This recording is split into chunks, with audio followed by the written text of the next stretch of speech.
Eu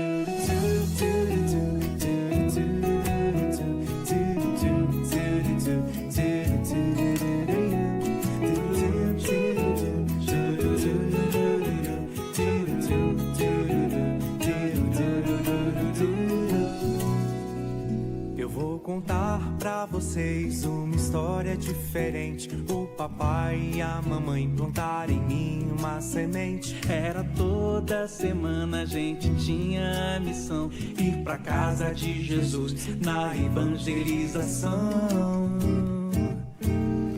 Lá é tão bacana que nem via o tempo passar. Aprendi a ouvir histórias lá. Cantei o semeador e também a dos talentos, a do trigo e do joio, declamei a da candeia. Dancei a do fermento e grãozinho de mostarda. Encenei o filho pródigo, pintei a da figueira. Esse é o melhor presente que vocês podem me dar. Em um homem de bem me transformar.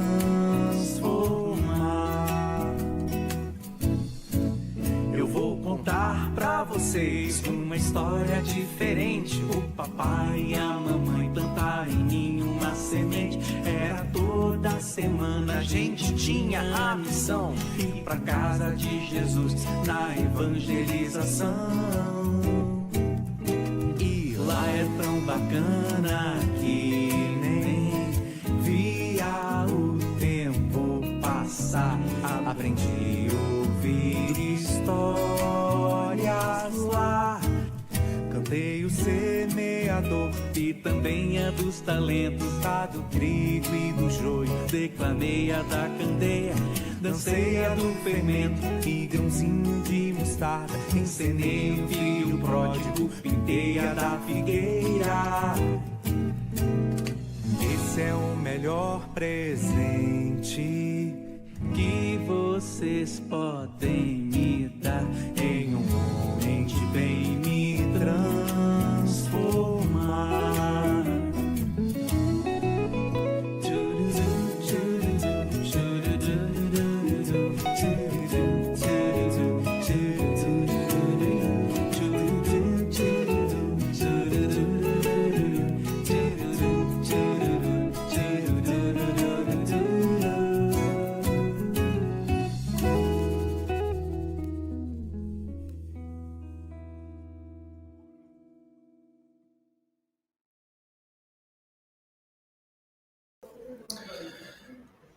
Olá, pessoal. É um prazer estar aqui com vocês, meus amigos de caminhada, meus irmãos, todos que fazem parte do nosso Centro Espírita Boa Nova, de uma maneira ou de outra, já fizeram. É sempre uma grande oportunidade, uma alegria poder participar de alguma maneira dos trabalhos, às vezes mais diretamente, às vezes mais afastado, mas estarmos aqui em mais uma oportunidade, tendo a chance de estudarmos juntos temas tão importantes, né, que a espiritualidade trouxe para nós, a espiritualidade superior, através do grande trabalho do Kardec, né, como mais uma forma, mais uma tentativa de nos ensinarem a lei divina, porque a gente cresça nos tratando como criancinhas, como irmãozinhos pequenos. E hoje é um tema que está lá no Livro dos Espíritos, que trata justamente disso, a infância, né? Então, vamos tentar analisar, abordar algumas questões sobre a infância, né, do ponto de vista dos questionamentos que a doutrina espírita nos oferece. Na verdade, os questionamentos que Kardec leva através de todo o raciocínio que a doutrina espírita oferece, explica, e surgem questionamentos e convicções que a gente já tem, né? Então, quase todos nós, quando pensamos na infância, quase, com raríssimas exceções, talvez de espíritos muito doentes, muito embrutecidos ainda, todos são tocados pela candura, pela doçura de uma criança, né? Quem é que não é? Mesmo aqueles espíritos que ainda estão no crime, né? Muitos deles têm filhos, muitos deles, né? Eles eles retiram, eles apartam qualquer tipo de ação criminosa da presença de crianças, porque são tocados por aquela inocência, por aquela fragilidade, né? E tudo isso tem um motivo. Mas essa ideia, pessoal, ela está no imaginário social há muito tempo, né? Então, assim, tem frases populares, né, que tratam que a criança é um anjo inocente, né? Um anjinho, será?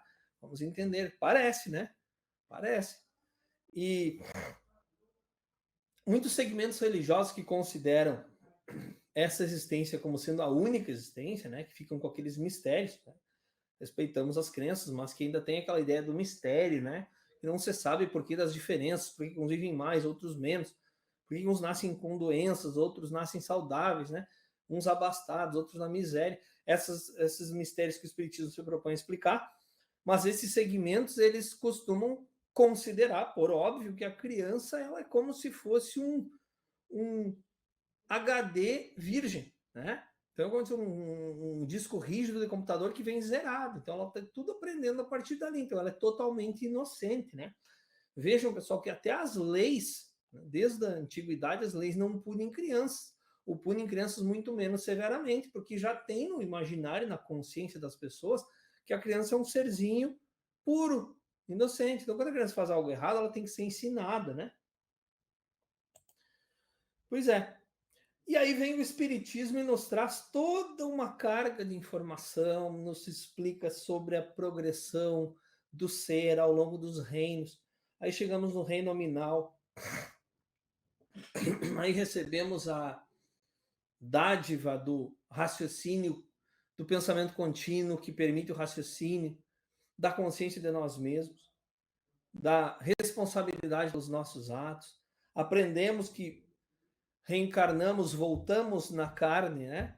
Temos, não, com todo respeito a quem não acredita, mas quem teve a oportunidade de estudar a doutrina sabe, não é mais uma questão de crença, é uma questão de certeza absoluta, né? Pela lógica da experiência feita por tantos trabalhadores nessa área, né? De que nós voltamos na carne quantas vezes forem necessárias para que nós superemos tudo o que é necessário de aprender, adquirirmos todas as qualidades morais, todo o conhecimento que este reino hominal permite, né?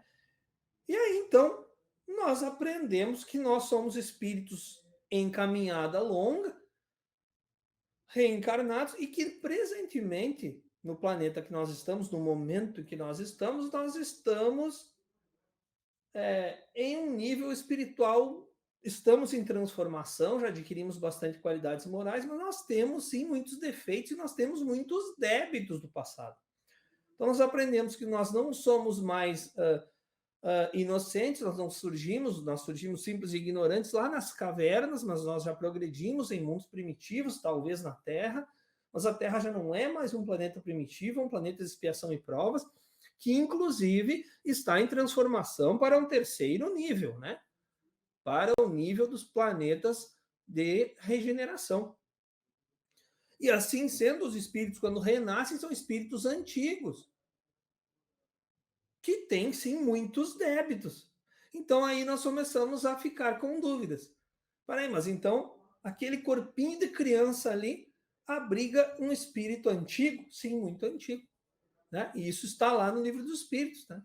Kardec pergunta, pode a criança que reencarna ser mais evoluída que o adulto? Mas com certeza, os espíritos dizem, pode ser muito mais ou menos. Depende do espírito que retorna, depende do nível em que ele está. Né? Mas então, se o espírito retorna num corpo de criança tão frágil, tão inocente, ele tem toda aquela inocência, por que ele é assim? Por que ele tem isso, se ele já é um espírito antigo? Ora, aí entra primeiro a questão de nós entendermos qual é a necessidade da infância, né?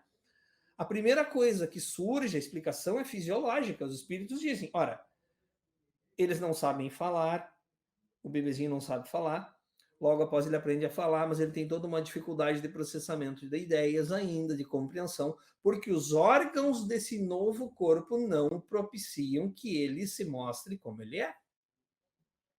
Então, a inocência, ela é também característica de um novo corpo em formação, né? Está associada a coisas que nós só sabemos até um limite, mas que a neurologia estuda, né? O cérebro da criança não tem ainda a capacidade de processar certas coisas que o adulto processa.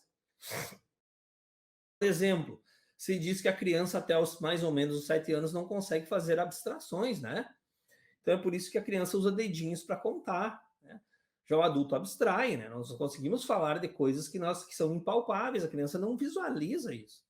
Então essa inocência, ela faz parte dos órgãos em formação da criança que ainda não são como os do adulto, né? Mas aí surge então, por que a necessidade da infância? Porque se nós sabemos que tudo na natureza tem um motivo, tem que haver um motivo para a criança vir dessa forma e ficar o tempo que fica nessa condição, né? E aí os espíritos nos surpreendem com um raciocínio extremamente simples que nós não paramos para pensar, né? Primeiro, eles dizem, por comunicações como eu vou mencionar aqui, que em outros planetas mais desenvolvidos, a infância é nula, inexistente ou extremamente rápida. Como é que aqui, então, ela leva 12, 13 anos? Né? Por que tanto tempo? E eles dizem, ué, o que isso tem de tão fantástico? Vós não tendes animais na Terra que em poucos meses já estão independentes? É mesmo. Então, pessoal, com as explicações que os espíritos dão em diversas obras, tem obras do Chico que tratam disso, André Luiz menciona alguma coisa, através das obras do Chico, tem outras obras do Chico, outros autores tratam disso. É muito longo, né? O princípio, a evolução do princípio anímico do Gabriel Delany. Mas, resumindo, os espíritos nos mostram outro fato fantástico. Nós deduzimos pelas leituras que a infância, como nós conhecemos na Terra, ela só pode existir, só existe neste reino, ou seja, no reino hominal. Então, só lembrando, só na Terra nós temos o reino mineral, o vegetal, o animal e o hominal, né? E aquele autor que o Chico psicografou, daqui a pouquinho volta o nome dele, o Humberto de Campos, nos conta que há pelo menos mais 2 conhecidos, o reino angelical e o arcangelical, depois outras fases que nós não conhecemos até chegarmos na condição de Cristo cósmico, né? Então, a infância só existe nesse reino e nesse momento evolutivo. Então, nós podemos imaginar que outros planetas que sejam semelhantes à Terra, porque o universo é infinito, que estejam no estágio de evolução semelhante ao da Terra, né, tenham também uma infância no início da vida física do espírito semelhante à nossa. Por quê? Vejam, pessoal, nos planetas mais evoluídos, a infância é desnecessária. Vamos entender por quê. Olhem o que diz um espírito, se eu não me engano, é Georges. Ele diz o seguinte, numa nota do Livro dos Espíritos. As condições de longevidade... Aqui, a explanação dele é bem longa. Eu peguei só o trecho que é mais importante para a nossa conversa hoje. As condições de longevidade não são tão pouco em qualquer parte as mesmas que na Terra, e as idades não se podem comparar. Ora, aqui, pessoal, ele não entra no detalhe, mas o tempo só é medido em planetas ou quando estamos encarnados, né? Não que não se tenha medida de tempo nas colônias espirituais. O André Luiz escreve dia e noite, como aqui, porque a colônia nosso lar é na crosta terrestre, perto da crosta. Não é que não exista contagem de tempo. Mas a passagem do tempo, ela se dá em cada planeta de acordo com o movimento de translação ao redor do astro.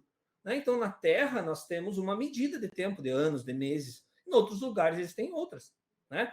Então, ele diz, não se pode comparar. Evocado um espírito que desencarnara havia alguns anos, disse que, desde 6 meses antes, vejam bem, 6 meses encarnado, estava encarnado em um mundo cujo nome nos é desconhecido. Nós não conhecemos na Terra, não sabemos onde é. Interrogado sobre a idade que tinha nesse mundo, ele disse: não posso avaliá-la porque não contamos o tempo como contais. Depois, os modos de existência não são idênticos. Nós lá nos desenvolvemos muito mais rapidamente. Entretanto, se bem não haja mais de 6 dos vossos meses que lá estou, posso dizer que quanto à inteligência, tenho 30 anos de idade que tive na Terra. Ou seja, em 6 meses encarnado naquele planeta, ele se desenvolveu da mesma forma que um adulto, ou que ele mesmo se desenvolvera na Terra, em outras encarnações, em 30 anos. Então vejam, muitas respostas análogas, aqui não é mais o espírito falando, foram dadas por outros espíritos e o fato nada apresenta de inverossímil. Olha o exemplo que eu dei. Não vemos na Terra uma imensidade de animais que em poucos meses adquirem desenvolvimento normal? Por que não se poderia dar o mesmo com o homem em outras esferas? Notemos, além disso, que o desenvolvimento que o homem alcança na Terra aos 30 anos talvez não passe de uma espécie de infância comparado com o que lhe cumpre atingir. Bem curto de vista se revela quem nos toma em tudo por protótipos da criação. Assim como é rebaixar a divindade, imaginar-se que, fora o homem, nada mais seja possível a Deus. Mas então por que há infância aqui dessa forma? E mais, por que nos outros lugares a infância inexiste? Bom, pessoal, como nós viemos com órgãos muito imperfeitos, com esse tipo de corpo que nos é propício aqui nesse estágio, nesse planeta, nesse momento evolutivo, né? Nós não temos também uma concepção mais elaborada da vida, né? Pense no nosso dia a dia, na vida de adulto. Quantos problemas surgem, quantas situações, a concepção que nós temos da brevidade da vida, os problemas, como eles nos atingem, as preocupações. Para a criança tudo é festa. Salvo as exceções muito tristes e dolorosas de quando a criança, por resgate, precisa passar por sofrimentos na infância, muito graves, a criança sempre vive num mundo à parte, um mundo de imaginação dela. Eu, quando lembro da minha infância, tenho memórias da minha infância quando bem pequeno, eu não pensava no futuro. Nós não visualizamos dali a alguns anos, até nos imaginamos adultos às vezes, mas parece que aquele nosso mundinho sempre vai estar ali. Nós não percebemos a passagem do tempo, né? A criança não fica dizendo, agora nós estamos em agosto, daqui a tantos meses vai acabar o ano. Né? A criança vive para as brincadeiras dela, para os pais, para os amiguinhos que estão ao redor. Parece que eles vão estar ali para sempre. Parece que a casa, os brinquedinhos vão estar ali para sempre. Então, os espíritos nos dizem que é um descanso para o espírito. Então, vejam, que erro, né? Quando alguém desencarna e a pessoa vai lá e diz, descanse em paz. Nós sabemos que do outro lado não tem nada de descanso. Não tem nada de descanso. O espírito continua após uma breve, mais ou menos breve adaptação, né? Por essa grande mudança que é se desvencilhar do corpo físico, o espírito entra em um estado muito grande de atividade, esteja aonde ele estiver. Ele continua com os mesmos pensamentos, com as mesmas preocupações, ele continua aprendendo, esteja onde estiver.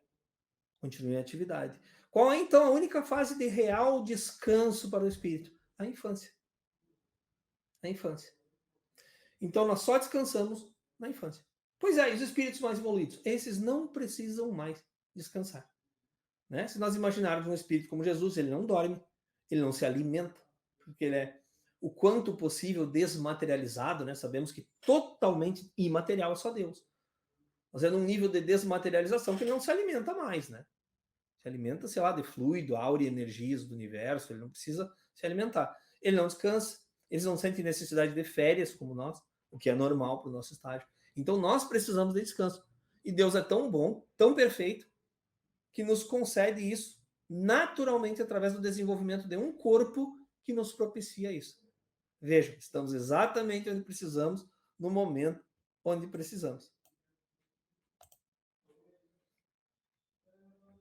Mas tem mais um aspecto importantíssimo, pessoal.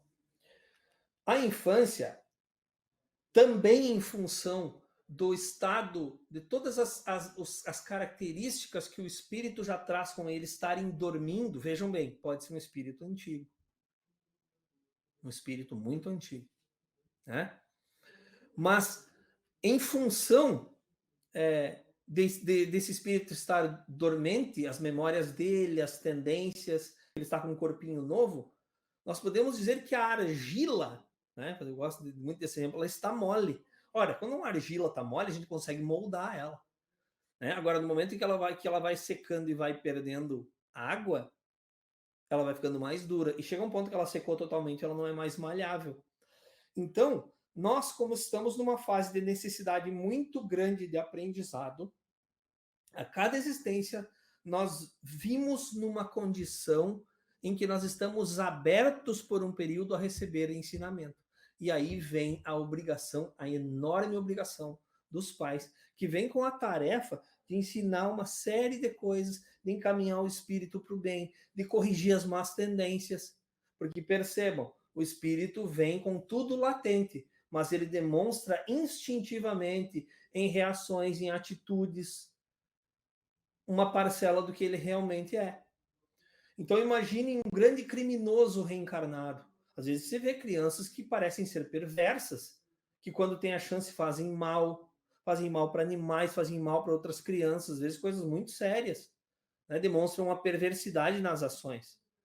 Por quê? Porque aquele é o espírito reencarnado num corpinho inocente, que apesar de toda a beleza, da fragilidade, da ternura, quando saiu da fase de bebezinho, que o corpo já começa, ele já domina os movimentos, ele começa a aprender a raciocinar, porque as células do cérebro, os neurônios já possibilitam isso, ele começa a ter atitudes que refletem um pouquinho da verdadeira personalidade dele. E aí cabe aos pais repreenderem e ensinarem que é errado, porque pelo condicionamento, pelo ensinamento e também pela inserção dos valores cristãos, do bem, do perdão, que é tão difícil, né? Do certo, de se fazer o certo sempre, da solidariedade para com os outros, o espírito vai pouco a pouco se modificando. Não dá para se supor que um espírito muito endividado vai nascer e receber uma supercriação e vai sair dessa vida perfeito. Não é assim que funciona. Mas ele pode sim dar um grande passo. E aí é que entra a responsabilidade dos pais. Então vejam a perfeição, vejam que coisa interessante. Então a argila úmida, ela permite que seja feito, que mudanças muito importantes sejam implementadas. Então vejam na questão 483. O Kardec pergunta assim: qual para este a utilidade de passar pelo estado da infância? E eles respondem: encarnado com o objetivo de se aperfeiçoar, o espírito durante esse período é mais acessível às impressões que recebe, capazes de lhe auxiliarem o adiantamento, para o que devem contribuir os incumbidos de educá-lo. Então vejam a verdade naquele ditado popular: que o galho que cresce torto morre torto. Por quê? Porque o espírito, se não foi aproveitada essa janela para ensinar o ser a crescer, imprimir novos valores, corrigir defeitos do passado, é muito difícil. É claro que pelo esforço próprio, pela autoconscientização, pela busca, pela luta, pela análise, pelo estudo, eu consigo me melhorar. Mas a grande janela, né, a grande oportunidade do novo molde se dá na infância. E aí o Kardec pergunta por que uma pessoa parece mudar tanto depois que cresce. E os espíritos explicam que quando a criança chega na adolescência, quando chega na puberdade, o corpo está definitivamente pronto em todos os seus aspectos. E o espírito retoma quase que inteiramente, claro que não a memória do passado, porque essa memória é bloqueada como uma bênção para que ele possa evoluir sem lembrar dos erros do passado, né? Sem lembrar quem ele feriu, né? E até porque ele tem um cérebro que só guarda memórias a partir do nascimento, e nem mesmo do nascimento, demora para começar a registrar as memórias, né? Mas o espírito começa a retomar a sua verdadeira personalidade. Então vejam, naquele momento em que tudo estava dormindo, tinha candura, tinha doçura. Na vida adulta, o espírito mostra quem ele é, de forma que se era bom, tem atitudes boas naturalmente. Se era mal, vai ter atitudes más, né? Vejam, o arcabouço do espírito, pessoal, ele está dormindo, não inato na infância. E aí entra Jesus, né, naquela passagem que, como disse Paulo, né, Jesus usava até a respiração para ensinar. Né? Ele ensinou tanto naqueles 3 anos, e quem conviveu com ele sempre, mas que não caberia espaço na Terra para tantos livros se fosse se colocar em livro tudo que ele ensinou, dada a grandiosidade dele. O que nós conseguimos ensinar em 3 anos? Né? No episódio em que o apóstolo afastou as crianças e ele disse: deixai vir a mim as criancinhas. Porque em verdade vos digo que o reino de Deus é daqueles que agirem como elas. Então Jesus não dizia naquele momento que nós devemos ser ingênuos, que nós devemos desconsiderar as realidades do mundo, que a gente deve agir de forma inocente. Ele mesmo, em outro ensinamento, diz: sejais mansos como ovelhas e astutos como cobras. Porque nós não devemos deixar que estrague os nossos bons projetos. Se nós podemos, com a nossa inteligência, deixarmos de ser vítimas de agressões, de violência, de golpes, evitando problemas maiores, claro que nós devemos. Então não se trata de agirmos de forma inocente. Se trata de agirmos com pureza de coração.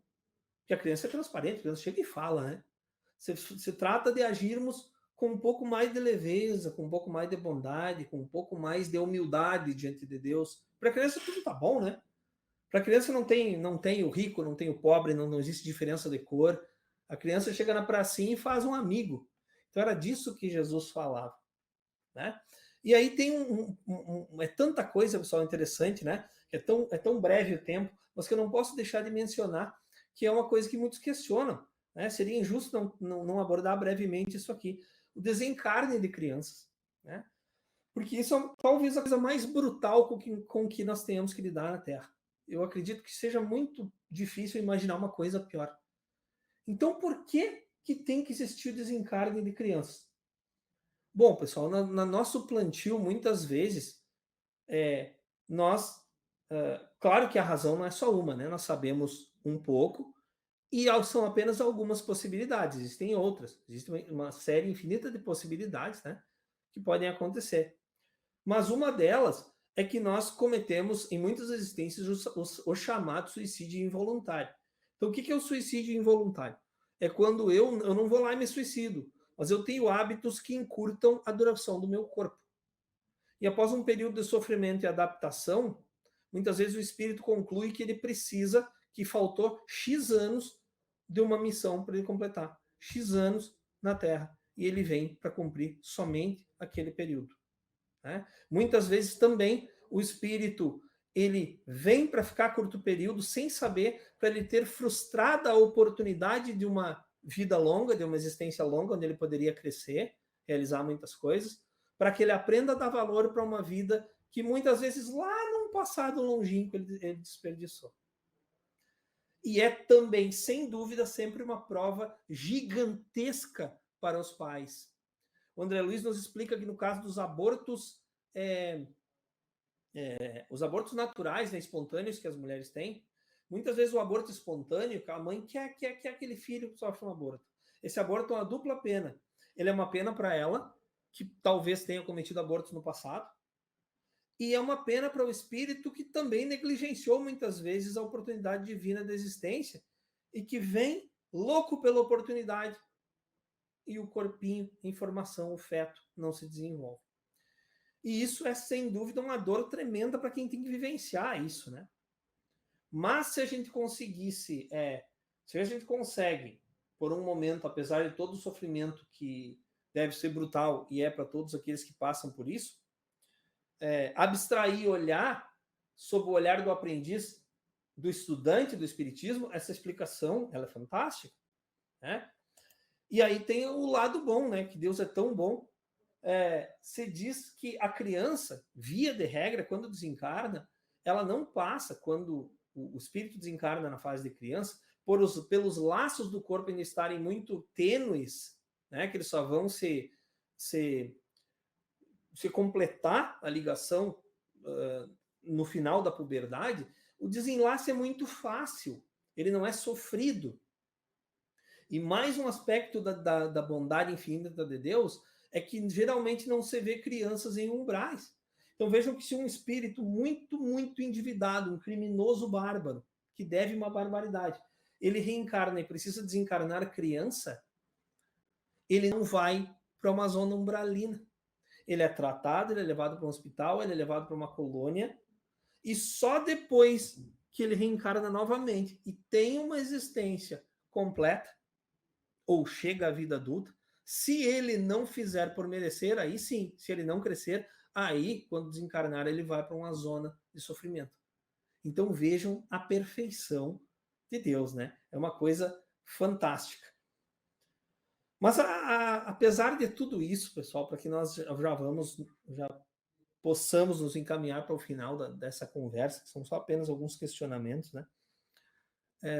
Me vem à cabeça o seguinte pensamento, que é um pensamento filosófico, né? Que nós queremos tanto quando nós tratamos do espiritismo, quando nós rezamos, nós queremos tanto um mundo melhor, nós queremos ser melhores, né? Sermos mais amorosos, mais pacatos, e a vida nos engole, né? E aí eu penso o seguinte, por que nós não nos corrompemos tanto? Por que nós nos corrompemos tanto durante a vida? Né? E como eu disse antes, pessoal, eu não estou falando aqui de nós agirmos como crianças na vida adulta, não é isso. Eu quero dizer que é como se nós nos contaminássemos durante a vida. Nós nos tornamos cheios de filtros, nós desenvolvemos maus hábitos, ou recuperamos maus hábitos do passado. Nós desenvolvemos julgamentos que nós não temos para com as pessoas quando criança. Né? Nós ponderamos muito, até o bem que nós fazemos, às vezes inconscientemente nós ponderamos.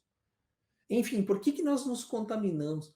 Por que é tão difícil para nós nos mantermos como nós éramos, né? Seguindo o ensinamento profundo de Jesus? Por que nós não nos mantemos como criancinhas ainda que como adultos, ainda que vivendo a vida madura, lidando com a vida, mas com aquela pureza de coração, um julgamento melhor do outro, ou com um não julgamento tão precoce? Veja que eu não estou dizendo vamos fazer isso que é fácil. Eu questiono por que será que nos corrompemos tanto. É óbvio, né, que é pelo nosso nível espiritual, mas isso é para nós pensarmos, né? O que nós podemos fazer para melhorar, né? Porque se nós pararmos para pensar, todos, pessoal, todos que passaram pela Terra, desde verdadeiros santos, desde pessoas iluminadas como Chico, como Madre Teresa, pessoas de uma bondade que exalavam bondade, simpatia, até os mais perversos criminosos, torturadores, os mais cruéis ditadores que passaram pela Terra, todos foram aqueles bebezinhos bonitinhos, que precisavam de cuidado, que todo mundo olhava e todos tiveram aquela beleza, aquela candura, todos tiveram aquele acesso àqueles ensinamentos que muitas vezes se perderam pelo caminho, né? Então, essa é a mensagem principal, além das breves explicações que eu procurei tocar só para despertar a vontade de todos saberem mais, porque é tanto material, né? E esse pensamento filosófico, pessoal, me traz a mensagem com que eu quero encerrar, né? Que é uma música do Arnaldo Antunes, Saiba, não sei se vocês conhecem, que eu vou procurar deixar a letra para vocês agora em mensagem, que é onde ele questiona exatamente isso. Ele fala, óbvio, uma coisa que todos nós sabemos, né? Mas que todo mundo já foi criança, que todo mundo já foi neném, que todo mundo teve pai, todo mundo teve mãe, e que todo mundo vai morrer. Então é de uma beleza essa letra, foi de uma felicidade, sendo uma inspiração, porque ele relembra que todos nascem iguais e partem da mesma maneira. E o que nós fazemos nesse íntere? O que nós fazemos aqui? Além de toda essa situação que nos propicia termos essa infância neste momento da nossa caminhada espiritual. Então é assim que eu encerro com essa mensagem, agradecendo mais uma vez a companhia de vocês, agradecendo a oportunidade, esperando que Deus me permita que a gente ainda possa ter muitos estudos juntos, que todos possam ficar curiosos para buscar mais esse assunto, colaborar comigo, me dar opiniões, me dizer, Igor, tu não abordou aquele ponto, para que na próxima vez eu possa, quem sabe, oferecer um pouquinho mais. Agradeço a todos, desejo a todos um ótimo final de semana, que estejamos sempre juntos. Muito obrigado a todos, que Jesus nos abençoe com sua paz, da forma que nós pudermos recebê-lo. Muito obrigado, grande abraço.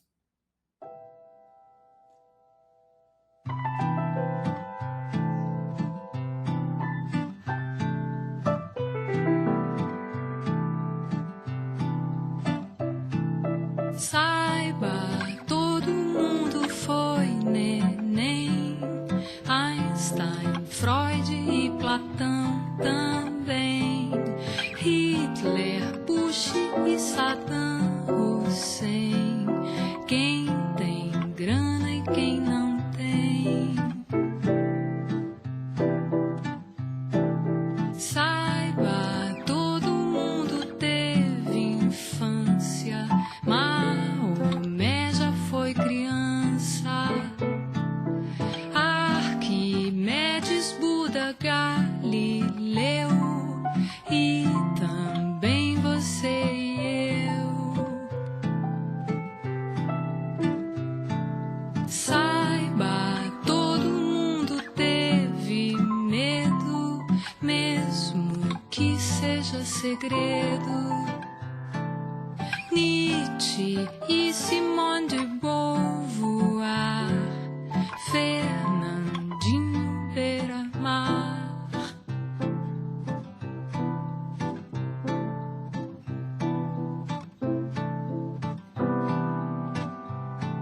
Saiba, todo mundo vai morrer, presidente, general ou rei, anglo-saxão ou muçulmano, todo e qualquer ser humano.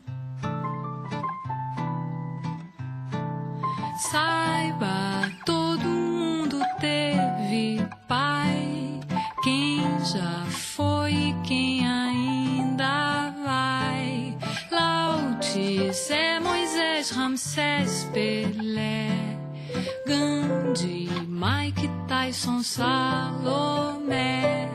Saiba, todo mundo teve mãe, índios, africanos e alemães, Nero, Che Guevara, Pinochet e também